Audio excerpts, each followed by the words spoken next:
Good morning, everyone. It is Pastor Bob with another daily Bible reading insight. Let's get a little closer here. Hello. Here's a little messed up. That's all right. You can deal with bedhead. Hey, today is day 163. We're in a brand new book of the Bible, the book of Ezra 1 and 2, and we are finishing up John chapter 19. Want to mention something in both of those books. Ezra 1. So God puts it on the hearts of the Israelites to go back to Jerusalem and rebuild the temple. This is amazing, especially knowing, as we know, the importance of the temple to the Israelites and their worship. I'm reading in Ezra 1:5. Then God stirred the hearts of the priests and Levites and the leaders of the tribes of Judah and Benjamin to go to Jerusalem to rebuild the temple of the Lord. That's the NLT version. When I read that, God stirred the hearts of these people.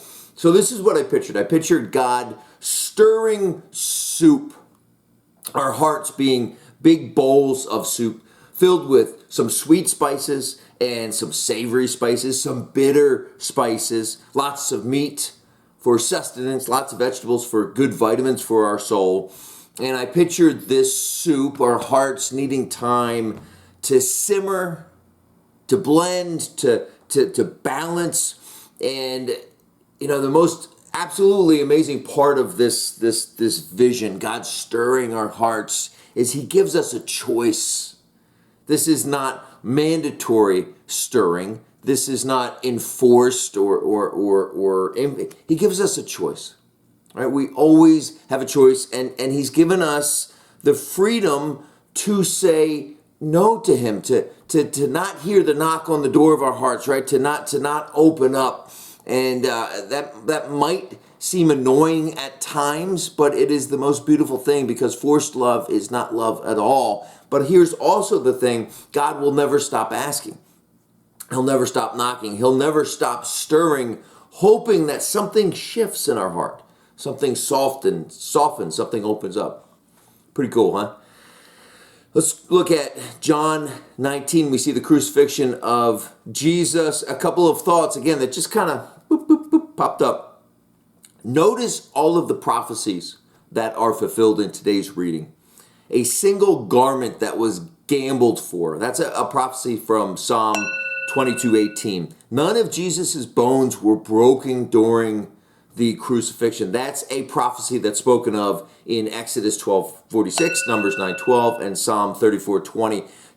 Super unusual, because the practice when people were crucified was to break their thigh bones.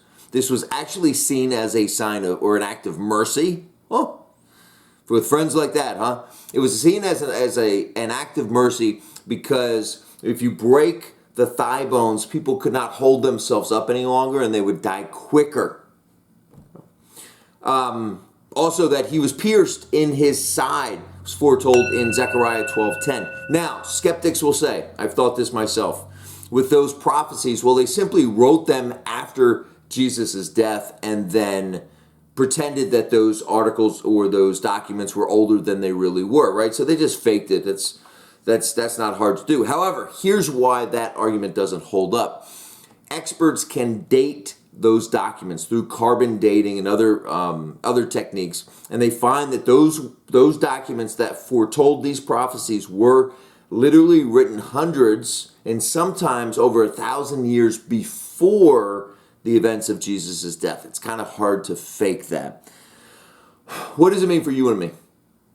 It means this: if we study the Bible earnestly, many of us, not everybody, but many of us find that the evidence is overwhelmingly conclusive that Jesus was who He said He was.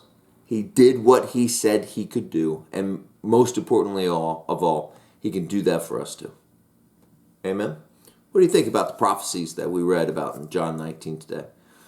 Pastor Bob with another Daily Bible Reading Insight. We'll see you tomorrow.